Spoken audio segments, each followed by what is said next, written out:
Welcome to Mastering the Art of Success. I'm your host, Debbie DiMaggio. We are here today with Tiffany Lee from New York City. Welcome, Tiffany. Hi, thanks, Debbie. I'm happy to be back on the show. I feel I know like a you year were or one of two. my first guests back over a year ago, and it's so fun to have. It's now I'm going on 2 years on my podcast, and it's so fun to come back and see where you've gone. And it was Mastering the Art of Success, and now it's Mastering the Art of it was Mastering the Art of Real Estate. Now it's Mastering the Art of Success. So maybe we can talk a little bit about your poker life. So let me properly introduce you. Tiffany Okay. Lee is a dynamic hybrid residential and commercial real estate agent with over a decade of industry experience. Her versatility enables her to expertly advise a diverse clientele ranging from first-time home buyers to seasoned investors, developers, and small business owners. She has earned a reputation for her strategic insight, tireless work ethic, and client-first philosophy. These qualities define her sharp advisory style, which has cultivated a loyal base of repeat clients and steady referrals who trust her to develop and deliver winning strategies, even amid unpredictable market conditions. In 2017, Tiffany took a sabbatical to pursue another passion, poker. That bold decision led to a highly coveted final table finish at the World Series of Poker in Las Vegas that same year, a feat she impressively repeated again in 2021. She frequently draws insightful parallels between poker and real estate, applying the same principles of strategic thinking, risk management, and emotional discipline to help her clients navigate complex and often high stakes transactions. A lifelong New Yorker, Tiffany studied computer science at Brooklyn Tech High School and graduated summa cum laude from New York University. Prior to going all in on real estate in 2013, she launched her corporate career in advertising sales, steadily rising from sales associate to account executive at several major television networks. She currently lives in Brooklyn Heights with her fur baby Gambit, where you can find them sharing a slice of pizza and soaking in the city views from Brooklyn Bridge Park. Welcome, Tiffany. Welcome back. Thank you. Thanks, Debbie. I'm happy. I'm glad to be back. This is exciting. I Am I your know first it's guest? great. Did you say I'm your first guest for the year? No, you're Okay. my no, but you I when we first had when I first started, it was Mastering the Art of Real Estate. Now it's Mastering the Art of Success. And I do have to admit, I messed up the Tiffany's today. But That's funny. I showed up, but I you showed up. should, I was like, oh you know my what? gosh, I That's know. that's the first key of success, right? Is showing up. That's how Exactly. you think, right? You just show up. I'm told I go. Well, Yeah. first I want to ask, what's your favorite pizza place in Brooklyn? Oh man, that's a great question. I have to say, oh, an artichoke, blah, blah, blah. Artichoke Oh, I've basil. heard. It's like at the top of my tongue. It's in the tip of my tongue. I know which But one you're talking yeah, about. I've yeah, heard. the one with the white sauce and the artichokes, and that's kind of their bread and butter. I love that. You can't get it anywhere else. It's like such a unique recipe. Yeah, I think Nice. it's called artichoke basil. I haven't had pizza Okay. in so long. Yeah. No Trying to be carbs, no good. carbs. Trying to be good, yeah. Okay, let's go. So when you were growing up, where tell us a little bit about your background, where you grew up, and did you know that you would be in real estate today, when you started out your journey into your career life? That wow. So I grew up in Brooklyn, born and bred, have been here my whole life. Um, never left for school. I love New York so much I could never imagine leaving. And I feel the same way about doing real estate in New York. I can't imagine having this much fun doing it anywhere else. Um, and I think when I just rewinding back a few steps, did I imagine myself being in real estate? Probably not till I hit my mid 20s, not to age myself, because I've been doing this for over a decade at this point. But I originally I was someone who switched my major a lot in college.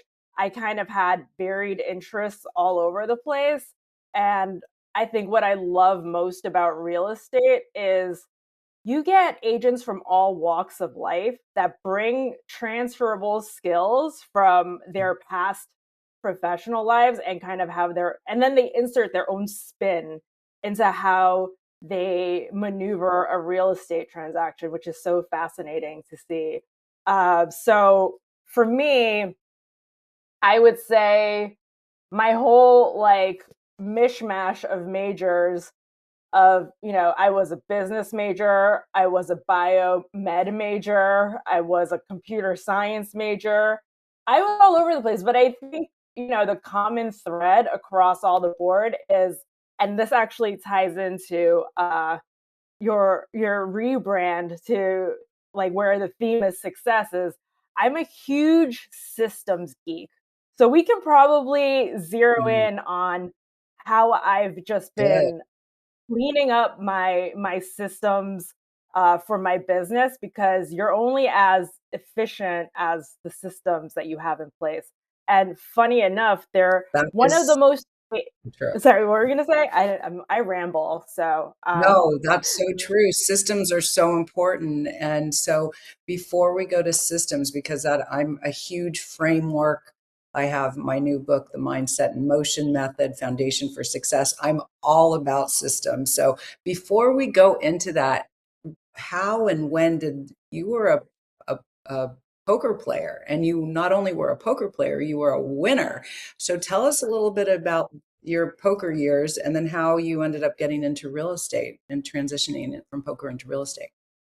Sure. So, funny enough, I started off in real estate as a profession, and then I took a hiatus from that, which is great because with real estate, it's not like you have to answer to an employer and be like, "Hey, I'm taking a few years off. Do I have Right. a job when I come back?" It's kind of on you, so just ease back into it. And I think, in my early, I want to say my mid 20s, because I made that transition. I think I was 26 when I decided to jump into poker full time. Uh, I Sorry.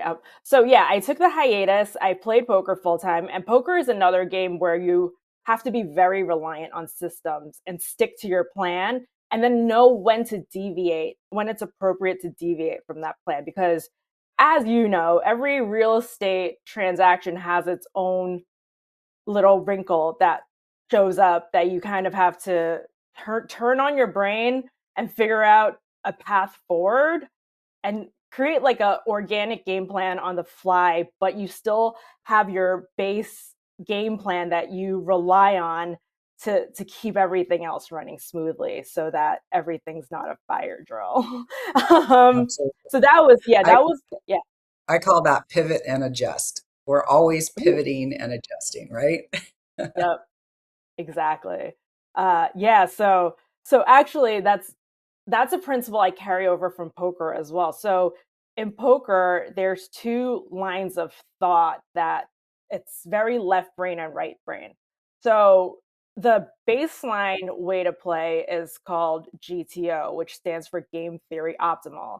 And that's when you study a lot of systems and have a good baseline and discipline of what hands you should be playing in each seat and how you should be proceeding pre-flop, post-flop, turn, river. Not to geek out, I'm sure. That was a whole other story altogether. But so that's like the math piece of it. And then the right brain piece of it is, and this is going to sound bad, but it's called exploits. And those are the pivot and adjustments that you make live when you're just observing the table. And that's where people are like, oh, you go off reads and looking at player tendencies. And in real estate, that's kind of how you size up the clients that you work with and the brokers on the other side of the deal. There's a lot of crossover with understanding people's motivations, why they're doing what they're doing, and carrying that over to negotiation. I think once you understand where all parties are coming from, that's when the clean path forward, like you said, the pivot, the solution comes to you that way. Yeah. Absolutely. So that's so true. Everyone is different. Everyone, whether you're a real estate agent or a poker player or in business, we have to know who we're working with, what their mindset is, where they are in their life, what's going on in their life. Mhm. And we have to be sensitive to that. And then we can see it through their eyes. It's everything isn't black and white. So I love that. And we could go for hours, I'm sure, with questions on the poker. I mean, I didn't know it was such a science, but it's obviously a lot goes into it, not just luck, I suppose. But congrats on your success. So you decided Thank to you. leave poker and go back into real estate. And how was that getting back in? And once after that, tell us some of the systems you use, because I'm sure what you use, your systems in real estate, will parlay to anyone in business. Yes. So thank you. So I think with poker, I think I got a little too old for the lifestyle. When you're in your mid-20s, it's kind of a rock star lifestyle, and when you hit your 30s, you're just like, "Oh, I'm feeling it now." And, you know, you only, make money when you're playing, so your brain has to be on all the time, and you need to have that self-discipline of, "Hey, if I'm tired and I'm not playing my A game, I need to know that I need to get up from the table and just call it a day." Like, just end the session there, otherwise I'm not making good decisions anymore. So that was like a great learning from the sabbatical standpoint to help me reframe how I approached my real estate business. I like to call it my act two with real estate. Um, Okay. so yeah, and I think like, the act three is probably when, you switch brokerages and then you kind of learn how that brokerage has its own systems that help elevate how you do your business as well. So I think brokerage selection is just as important. Like knowing which brokerage just fits how you like to run your business is just as important. I don't know if I'm allowed to plug my brokerage, but I'm at No, we Compass don't now. usually do that. We don't Oh, okay. usually do that. Oh, Yeah. sorry. You can bleep That's that. okay. Sorry. We just like everyone to talk about themselves and, Okay. um, so tell us about your systems. You must have your own systems. Oh my. Okay. So my system, it's a lot of documentation. My Mm, long view of what I eventually want to do is onboard team members to help address the volume issue that running into. Because I only have so many hours and energy in a day. And I'm also very particular about how I like things done. So some people call it anal. I call it being a perfectionist. I don't that know, makes but sense. I call it, I'm a self-proclaimed control freak. I can't help it. Just, it has to be my way or the highway. it's a gift and a curse. I will say that. Yeah. So I kind of have to. One of the things I feel like I probably have to work on is knowing when to reel it back in, Yeah.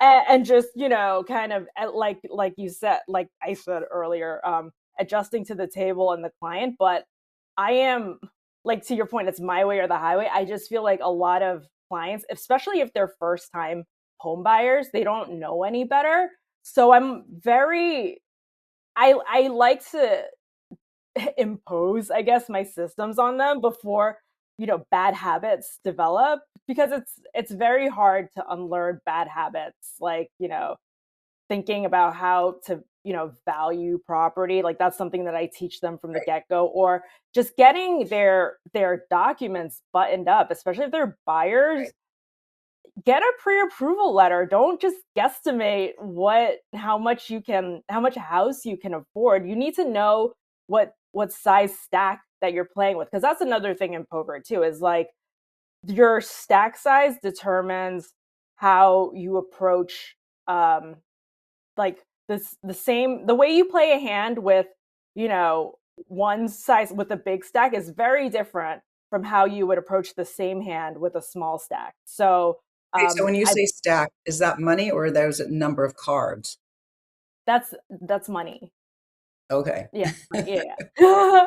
The I'm cards, not a poker I call it's okay. I call the cards, like, I would my analogy for the cards, and this is something that I've been working on for my own podcast that I have. I'm so delinquent on launching, but it's like the apple of my eye. I know the concept that I want to roll out, but it's just one of those things that hit the back burner. And that's the thing. That's another thing. I need to create a system for my podcast. That's the next Well, step. we will implement the mindset and motion method with you. We'll do that after, and I will help Oh, you get through it. thank you. I need it. Um, so I lost my train of thought. What was I talking Oh, we about? were talking about systems and how important it is. Well, we were talking about, and I want to clarify for the two of us, we were talking about being control freaks and micromanager. And it's only not to be, it's because we want to educate and we know because we've been doing this for a long time. So we want to educate our buyers and our sellers and the agents and keep communication going, keep Mhm. marketing going, keep things in flow, but make sure everyone, as a realtor, I wrote a book once, we're the captain of the ship. We have to talk to the mortgage broker. We have to talk, in your case, attorneys and buyers and sellers and agents. And so we just need to make sure everyone is in sync and we kind of Mhm. have to be the conductor of that. I love And that that's what we, analogy. Yeah, we all have different words for it. I think when I talk to people who are very sports minded, I always tell them, "I'm your star quarterback. I'm your Tom Brady in the real right, estate deal." And that's also kind of how I, justify my I guess commission and the value that I bring to the table. right. Yeah. If you don't, You're yeah, I would say I'm the goat. Real estate. The greatest. I'm just being silly. I'm just being facetious. No, no. But So any more systems? Can you name three systems or three things that you employ, kind of whether it's every day or just naturally because you're so used to them? Like, and do you use any mhm. apps or tools to keep you organized? Oh my God, it's a great question. And I've been geeking out on this for the past year. So AI has changed my life and the way that I Right, do my business.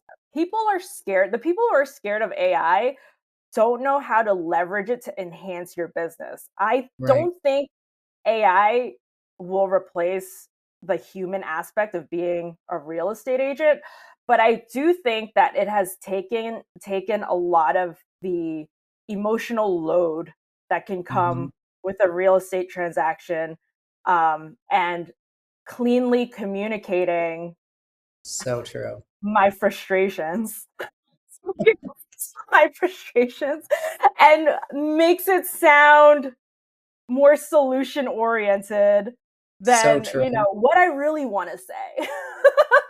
Or from being too wordy, it'll, take the Mhm. words down. The same, everything we're trying to say, but it breaks it down so it's more succinct.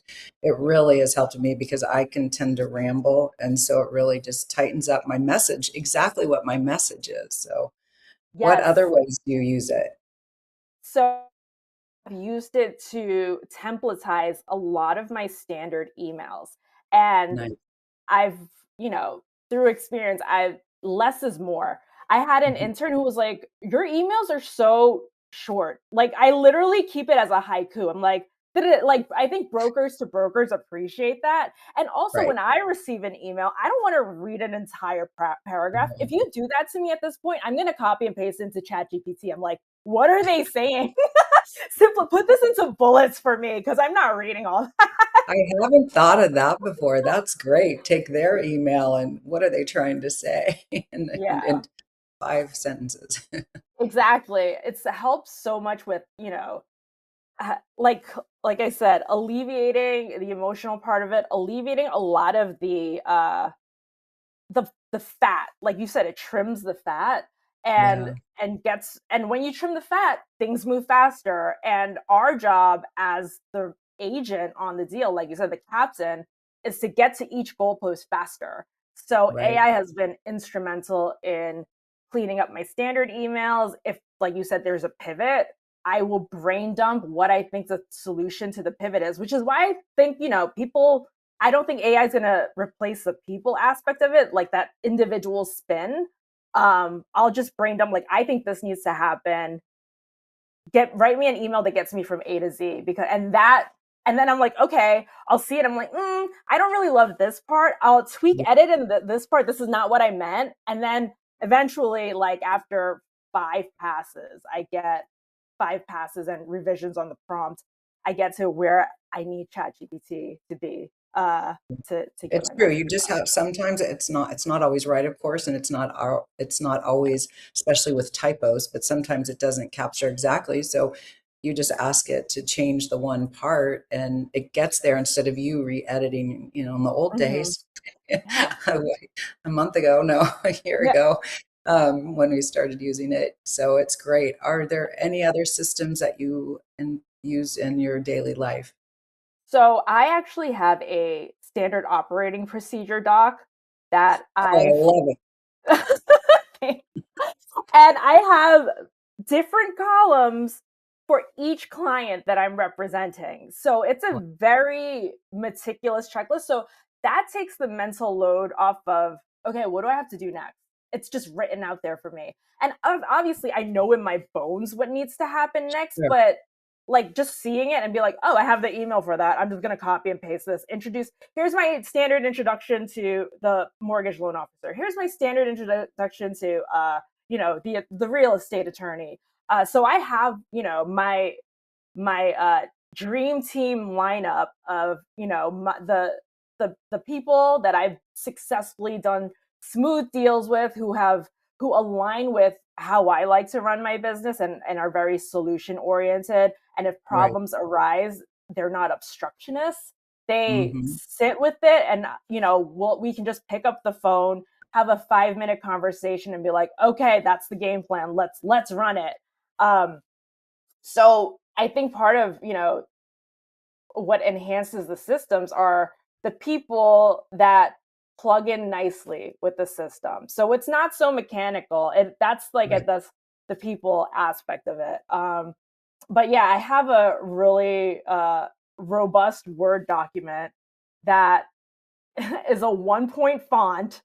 You have to like zoom in on it. It's just because, like you said, we're perfectionists. Um, Right. each key part of the deal, I've continually trimmed down and refined every Mm. time I run through it again. I'm like, actually, this part you can skip a few steps and still get the same quality outcome.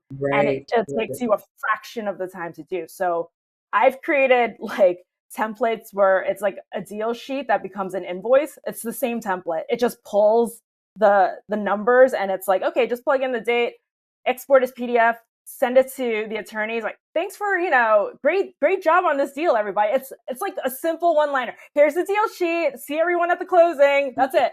Yeah. I So love it. No, and I just, before we go to commercial break, I can't believe how fast it's going, but back to AI, because a lot of people are fearful of AI, or they mhm, fear it's like it's doing the work for them. It's not doing the work. You have to have the idea and you have to put it out there into ChatGPT, and then mhm, it takes your words and just cleans it up. And if you want it to be more personable or more professional or more business-like, or whoever it's going to, it'll change the tone, still your words, but just slightly. And then let's go to real estate agents quickly. Like yeah, in real estate, it's us. We're communicating. ChatGPT isn't communicating. We're communicating. We're delivering the message. We're picking up the phone and we're putting the emotion and what's behind it. The words are nice. It makes us get there quicker, like you were saying, but it's mhm, still the human connection, and buyers and sellers and people in business. There is, I don't think we're going to lose that human element. So yeah. ChatGPT is great, but the human element is so key. So we'll be right back with Tiffany Lee, the poker broker.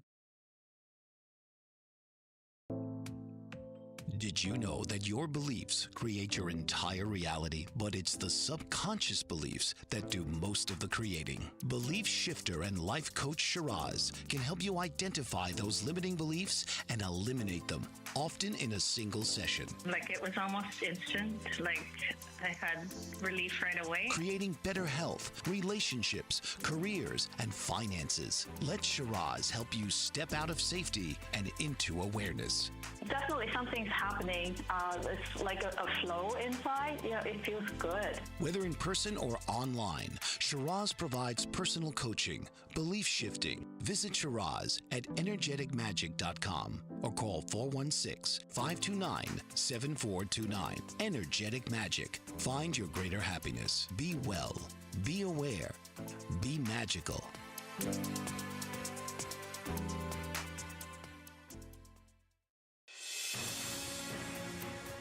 Mike Zorek, a three-time California state champion in Greco-Roman wrestling at 114 pounds. Mike, blind since birth, was born in Hartford, Connecticut. He was a six-time national placer, including 2 seconds, 2/3, and 2/4. He also won the Veterans Folk-Style Wrestling twice at 152 pounds. In all these tournaments, he was the only blind competitor.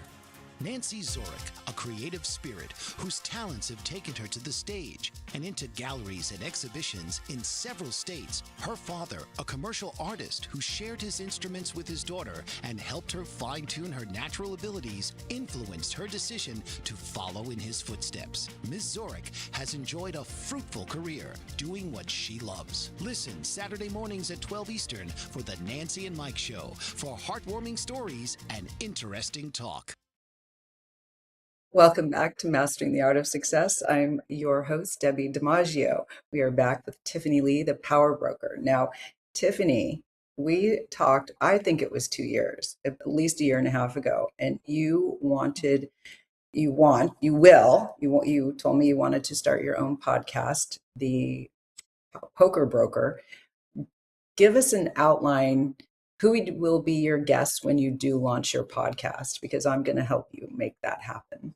Okay, so the intention was to highlight Is to. sorry? Is to. Isn't that what I said? You Is said to. was to. Language is important. Future tense, not past. So the intention is very similar to yours, where you bring agents and business leaders on your podcast to kind of explain what makes them tick and how they run their business. So I have a lot of pre-recordings, like my guinea pig guests that I have sitting in my drafts.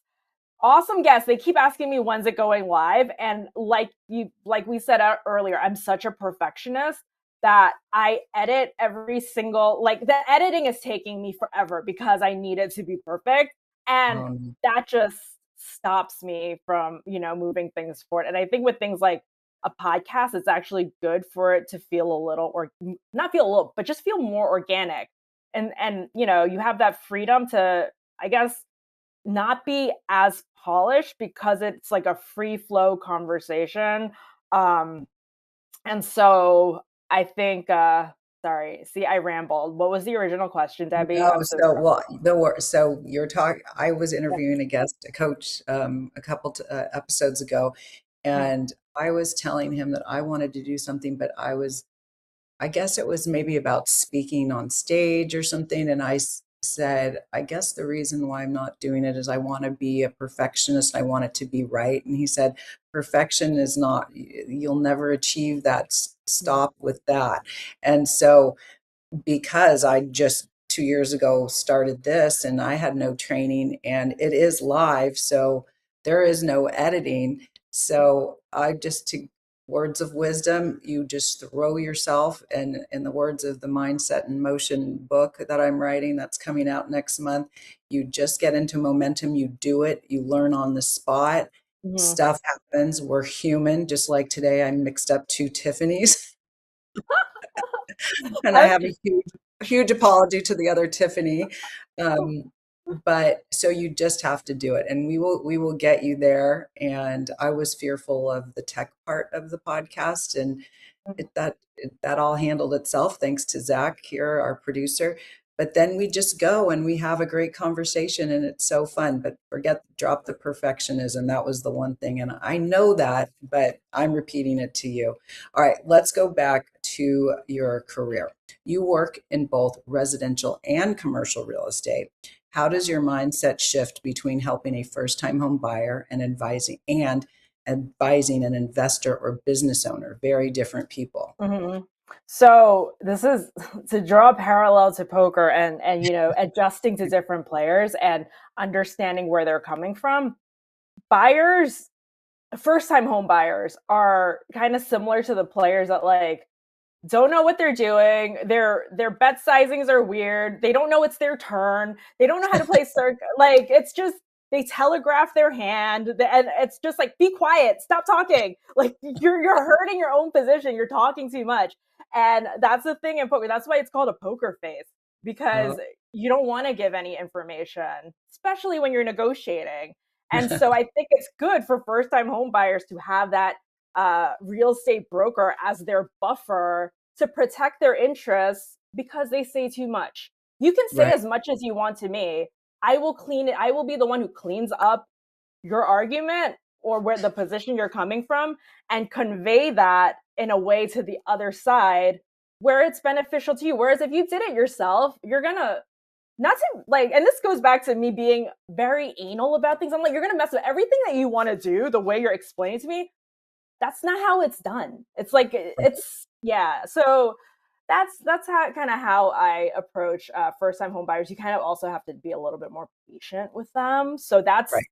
that's a virtue, and that's Yeah, something that I constantly am trying to work on and like and reframe. And that's something ChatGPT helps me with too. Is like creating a standard operating procedure of like general templates on how to explain things to first time home buyers in a way that is very simple and digestible. Because understandably, there's so many moving parts to a real estate transaction that if you're jumping into this for the first time ever, I forget how overwhelming it is because I do it right, every day. And, sometimes the danger is like inundating them with too much information at once. So, part of the standard operating procedure I have now is have them get their pre-approval letter, check in, follow up on where their pre-approval letter is at. But in the meantime, you could send them listings as well so that they see like things are popping up. And I think sometimes what really like kicks it into gear is when they find a listing they like, then they'll get their act together. But then you're right, like, you see, we wouldn't have been rushing this much if you had done this in the first place and right, listened to me. So that's kind of how I approach first time home buyers is you need a lot of patience and you need to have there's so much explaining and right. education that needs A to lot happen. of education. Yeah. Yeah. And I always say, I'm going to repeat, I do acknowledge to them, I am going to repeat myself. I do this every day. So it's easy for me because this is what I do day in and day out. It's new for you. So I'm going to repeat myself because when I say something today, it might not really pertain to what we're doing that day, but in a week or two or three, it's going to be really important. So you'll hear me repeating myself just so it becomes familiar to you. So Yeah. And you know what? I love that you say that because the thing with repeating yourself, it's so important, but I think a lot of times like first time home buyers, they're so like you teach them something and then they think it's very black and white and rigid. right, Like and I tell them like one day I'll tell you a plan and then like maybe a week later the plan has changed because right. the situation has changed. So Absolutely. I think sometimes like they misunderstand. They're like, "Well, you told me XYZ." And I was like, "Yeah, that was when we had the information then. We worked with the information we had.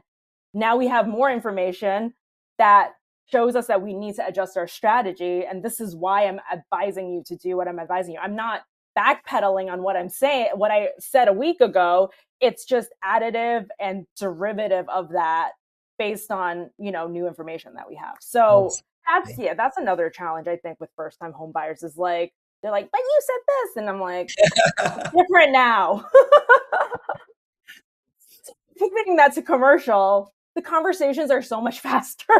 Right, Working with business owners, they have their own systems. They know what they're right, looking for, and it's less emotional and it's all about the numbers. So I think I mentioned earlier that ChatGPT helps me clean up a lot of the emotions and you know mhm, filters my frustrations. And I think as I'm talking about this, I think that's probably why I transitioned from residential to commercial was because I found myself getting like increasingly agitated with that being my only client base. Um, okay, that's sorry. Love you, first time home buyers. Like I will still work with you. Um, but I think selectively. I think that's the thing. I think that was the pivot in my career. Like you have right, to, and this is like something that I had to realize is that I'm not going to be I'm not going to be able to serve everyone. And that's okay. Like making peace Right. with that is okay. There's certain clients where I'm probably not a good fit for them, and that's okay. Like Right. if we're not a good fit, the deal's not going to be smooth. You're not going to take my advice, and you should find someone else that, you like their approach more. Because I find that I can be in being strategic, I think sometimes it could come off a little bit cold. And Right. if you catch me at the wrong day of the week, or it's towards the end of the day, it gets the patience has my social battery has worn off. Right. So there's that So how do aspect of you it. so how do you deal with your investor clients and commercial Um, yeah. deals? So that in those respects, it's a much more high level conversation, which is what I enjoy. Like I've Mhm. been doing this for so long that eventually, I wanted to stretch my wings, I guess, stretch myself and grow and learn how to, do more complicated deals. I love the puzzle aspect of it, right? And I Right. think it's so multifaceted, and because residential, it's a mix of heart and head.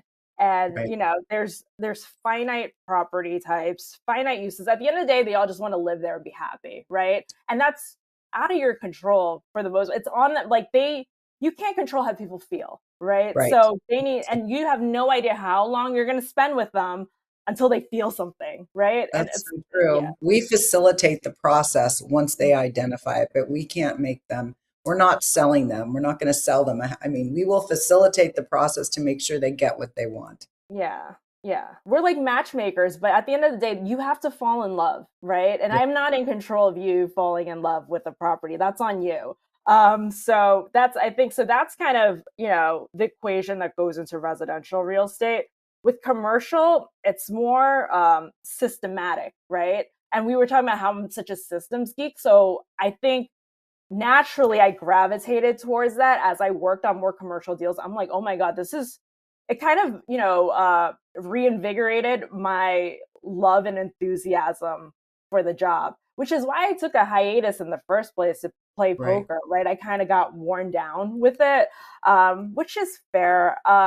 So I think, as I look, in the look, 10 years out, I'd want to work on, these more complex commercial deals, and kind of like I still have a big book of residential business, but like I said, I have the system so tight for residential because I've done it so many times that I could do it in the back of my head, and I can train someone on how to, help me with that book. Like I'm happy. I love being a mentor too. I love teaching students that want to learn. Like they have to be enthusiastic about learning. Otherwise you're just kind of like, eh. But I get off on that. So, or sorry, I'm all over the place. But yes, No. I love the puzzle aspect of commercial. It feels more like a poker hand to me. Right. Right. Yeah. Very different commercials. So when we first met in person, you were telling me about a strategy you had to sell more property to commercial buyers. Do you remember what we talked about? I think it was apartment buildings or something we were talking about. It was your niche that you were working on selling Oh yeah, multifamily. Was it the multifamily. multifamily? Yeah, the multifamily conversation. Yeah. So that's kind of residential bread and butter piece of it. Most of my I guess the majority of my rental listings are from my developer book of business, where I have the high level conversations with the landlord. And one of my clients is a developer, investor, and builder, and he's a very close business partner of mine. We try to find ways to, elevate each other's business because we've gotten so close and referred so much business to each other that we're like, we need to create some type of one-stop shop at this point, because there's there's some type of business marriage here that we really need to tap into and key in on, and like meld our systems together to be this like beautiful thing. Uh, but yeah, so the advisory level is there with the investors, like figuring out the pricing. They're more receptive to being like, the market is responding. We need to, if we don't adjust our strategy, we're just gonna sit, like we're just gonna be sitting ducks, and you're gonna lose my. It's not worth losing an entire month's of rent because you don't want to adjust the rent by this much, but Oh, yeah. right. And then and on the other side of it, interfacing with the tenants, that's the residential, that's the hard side of it, right? And a lot of the multifamily units that I list are on the higher end side. So what's great is that I establish these, friendly relationships with the tenant where they build trust and they're like, we loved working with you when you were the listing agent on this rental. We're now looking to buy property. Is that something you also do? And I'm like, yes. And so that's kind of where, some of my business pipeline comes from is you mentioned parlaying before. A lot of if a lot of the system is finding ways to parlay past clients into different categories of clients. Like there's a flow, a life cycle to it, and Hmm. and like the added value side is, if they enjoy working with you, they're going to refer you. So they morph on their own, and then their sphere also becomes your sphere when they have a friend or family that needs real estate help. That's kind of how I've organically built my book. The past decade or so. Yeah. Through referrals through your clients and Mhm. tenants, so Yeah. tenants and landlords. And so, can you share with us one of your most memorable experiences as a real estate agent and how it impacted your career? One of my memorable experience. So a funny story that I love telling is I closed, or I not closed, but one of the biggest deals I've closed was from playing a random poker game at the back of a bar. Just like casual conversation. I like these people see me a bajillion times. So I played with a lot of it's kind of like the movie Rounders with Matt Damon and Ben Affleck from like the 90s. But in the movie they play in a game with like a lot of judges and lawyers, and they're very smart in what they do, but it takes a poker mind. There's like a poker mind aspect of it that makes them very readable. So I'm just bringing that up as like the types of circles you can find yourself in when Mhm. you play poker. Like for me, playing poker is like how people play golf to get business, right? Uh, Absolutely. yeah, so that's kind of my fun story is I was playing poker. I was randomly, talking about this off-market listing in the building that I was living in. Uh, and like my neighbor, and everyone was like an attorney. So, I'm playing with people who are movers and shakers, and they have the ability to transact, and they're smart, right? Like I love working with clients that are in the legal, financial, engineering sector, because and medical, because I come from that STEM background. So Mhm. it's they can get on board with logic a lot easier than the emotional side of it. So I Right. like that balance. But yeah, so I think poker draws in a certain personality type that is, And you relate to it, and you are being your authentic self. And when I'm coaching or mentoring, I tell people I don't golf. I wish I golfed because there are so many people who golf and there's a lot of connections being made, but and a lot of business happening, but I just don't golf. We were at a golf tournament last week and I was like, oh, this is so boring. But the goal is, I learned as in 35 years of selling homes and being in business, was when you do what you love, you are connecting with like-minded people. I tend to do charity work.